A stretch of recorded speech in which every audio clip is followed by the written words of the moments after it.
Bismillahirrahmanirrahim. Assalamualaikum warahmatullahi wabarakatuh. Berjumpa lagi dengan saya. Selamat pagi, anak-anak semuanya. Pada kesempatan kali ini, saya akan menyampaikan tentang rukun Islam yang kelima, yaitu ibadah haji. Memahami ibadah haji, haji adalah rukun Islam yang kelima. Jadi di antaranya rukun Islam ada syahadat, sholat, zakat, puasa, dan yang terakhir adalah haji. Jadi haji merupakan rukun Islam yang kelima. Apa itu ibadah haji? Haji adalah rukun Islam yang kelima, berkunjung ke Baitullah Ka'bah di Mekah Al-Mukarramah untuk beribadah. Melaksanakan ibadah haji yang dilaksanakan pada bulan Dzulhijjah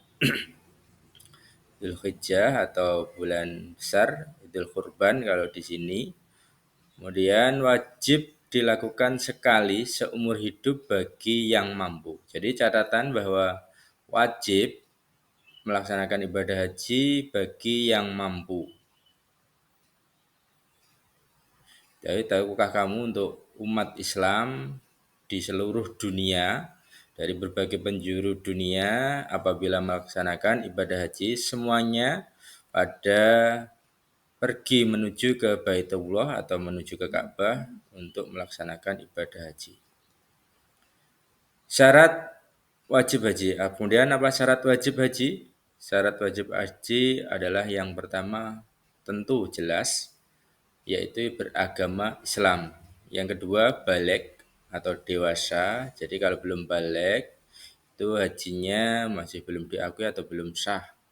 Karena syaratnya wajib haji adalah baligh. Kemudian yang ketiga berakal sehat. Berakal sehat artinya jelas tidak gila. Boten gila itu syarat berakal sehat. Yang keempat merdeka, bukan hamba sahaya atau budak.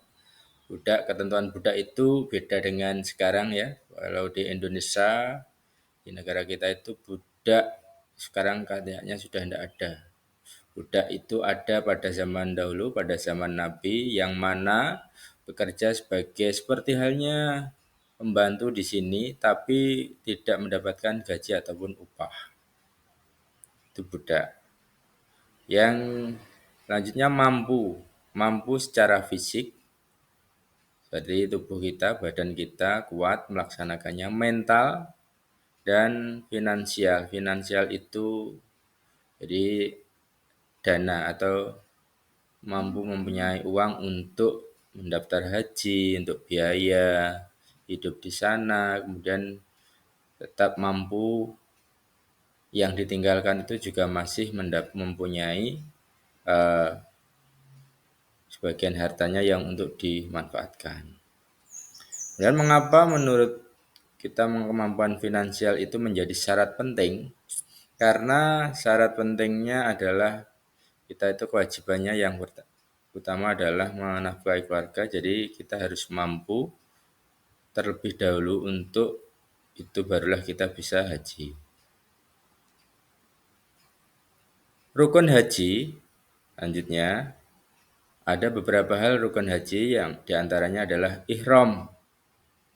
Ihram itu niat dan mengenakan pakaian ihram. Jadi memulai niatnya haji, memakai pakaian ihram, itu dimulainya. Kemudian wukuf di Arafah, wukuf di padang Arafah. Yang selanjutnya tawaf ibadah, tawaf kudum dan lainnya. Sa'i itu antara lari kecil antara Bukit Sofa dan Marwah. Dan tahallul mencukur rambut, dan yang terakhir tertib. Itu urutannya yang benar. Itu urutannya untuk melaksanakan ibadah haji. Kemudian kapan waktu pelaksanaan ibadah haji? Ibadah haji dilaksanakan pada bulan Dzulhijjah. Wukuf di padang Arafah pada 9 Dzulhijjah, dan rangkaian ibadah haji berlangsung sekitar 13 hari. Dapatkah kamu bayangkan bertemu jamaah jutaan umat muslim dari seluruh dunia. Jadi jutaan umat muslim jadi satu menuju ke Baitullah atau rumah Allah di Ka'bah untuk melaksanakan ibadah haji. Jadi kita menjadi satu kumpul di situ untuk melaksanakan ibadah haji. Bisa bayangkan. Kemudian pakaian ihram untuk laki-laki 2 helai kain putih tidak berjahit, untuk perempuan pakaian yang menutupi aurat kecuali wajah dan telapak tangan. Juga melambangkan kesederhanaan dan kesetaraan. Jadi pakaian ihram itu kita pakai untuk melambangkan kesederhanaan dan biasa biar setara, menyamakan status kita pada teman-teman gitu sama-sama halnya, kita pakaiannya sama dan melaksanakan ibadah yang sama. Kemudian wukuf di Arafah. Apa itu wukuf di Arafah? Yaitu puncak ibadah haji pada 9 Dzulhijjah, yaitu berdiam diri dan berdoa di padang Arafah, dimulai dari tergelincirnya matahari hingga terbenamnya matahari. Tergelincir itu waktu duhur, dan jadi nanti ada pula khutbah wukuf. Seperti halnya kita di sini mendengarkan sholat Jum'ah, itu ada khutbahnya. Jadi ada khutbah wukuf pada siang hari, di tengah-tengah hari tergelincirnya matahari, pas di tengah-tengah itu kita melaksanakan wukuf di padang Arafah sampai terbenamnya matahari.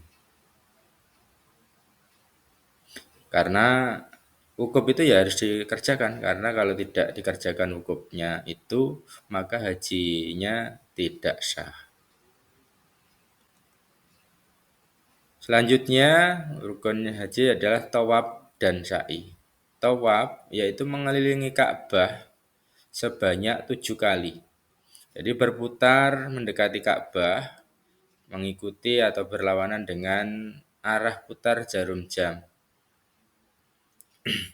Jadi kita mengelilingi Ka'bah kalau kita melaksanakan tawaf sebanyak 7 kali, dan itu membutuhkan perjuangan yang sangat hebat, sangat kuat untuk bisa menuju ke dekat dengan Ka'bah. Dan kalau bisa kita bisa menyentuh atau mencium Hajar Aswad. Jadi dalam 7 kali putaran itu kita bisa memanfaatkan apabila kita dari jaraknya terlalu jauh, dan itu kita bisa berputar sebanyak 7 kali itu sambil mendekat, dan semoga kalau kita melaksanakan ibadah tawaf, ibadah haji, dan pada waktu tawaf kita juga bisa sempurna, bisa mendekati Ka'bah dan bisa mencium Hajar Aswad. Itu untuk tawaf sebanyak 7 kali. Kemudian sa'i berjalan antara Bukit Safa dan Marwah sebanyak 7 kali. Dan itu sa'i itu diriwayatkan pada masa dulu, pada waktu Siti Hajar untuk mencari air minum ketika Ismail masih kecil di dekat Ka'bah situ, berlari-lari dengan ada ibarat di seberang balik bukit ada air. Ketika dituju ternyata airnya itu tidak ada, dan kemudian kembali lagi juga tidak ada lagi sebanyak 7 kali. Jadi lari-lari kecil sebanyak 7 kali. Dan itu yang disarankan mengikuti jejak Nabi Ibrahim dan Siti Hajar.